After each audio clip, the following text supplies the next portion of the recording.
بسم اللہ الرحمن الرحیم۔ رسول اللہ صلی اللہ علیہ وآلہ وسلم نے ارشاد فرمایا، جو شخص بحالت مرض مرتا ہے تو وہ شہید مرتا ہے اور قبر کے فتنوں سے بچایا جاتا ہے اور ہر صبح و شام اسے جنت سے رزق دیا جاتا ہے۔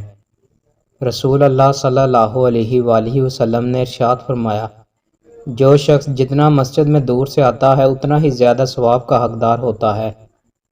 رسول اللہ صلی اللہ علیہ وآلہ وسلم نے ارشاد فرمایا، جب کوئی آدمی تم سے کوئی بات بیان کرے پھر اسے راز میں رکھنے کے لیے دائیں بائیں مڑ کر دیکھے تو وہ بات تمہارے پاس امانت ہے۔ رسول اللہ صلی اللہ علیہ وآلہ وسلم نے ارشاد فرمایا، اگر کوئی شخص کسی شخص کو کافر یا فاسق کہے اور وہ در حقیقت کافر یا فاسق نہ ہو تو خود کہنے والا فاسق اور کافر ہو جائے گا۔ رسول اللہ صلی اللہ علیہ وآلہ وسلم نے ارشاد فرمایا، بے خوف ہے وہ آدمی جو اپنا سر امام سے پہلے اٹھاتا ہے کہ اللہ تعالیٰ اس کا چہرہ گدھے کے چہرے کی طرح کر دے۔ رسول اللہ صلی اللہ علیہ وآلہ وسلم نے ارشاد فرمایا، مومن بولا بالا اور شریف ہوتا ہے اور فاجر دھوکے باز اور کمینہ خسرت ہوتا ہے۔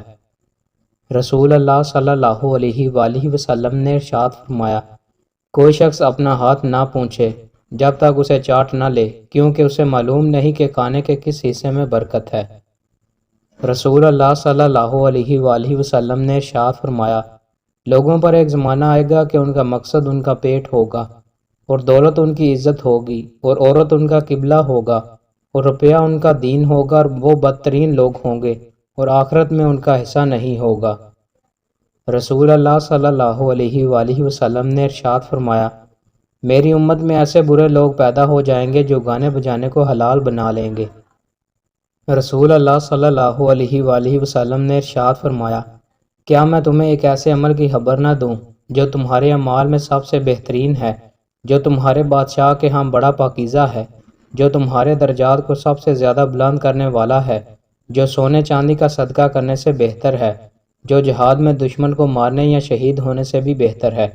عرض کی ضرور اے اللہ کے رسول۔ فرمایا، وہ عمل اللہ کا ذکر ہے۔ دوستو، مزید اچھی ویڈیوز کے لیے ہمارے چینل کو سبسکرائب لازمی کریں۔ بہت شکریہ۔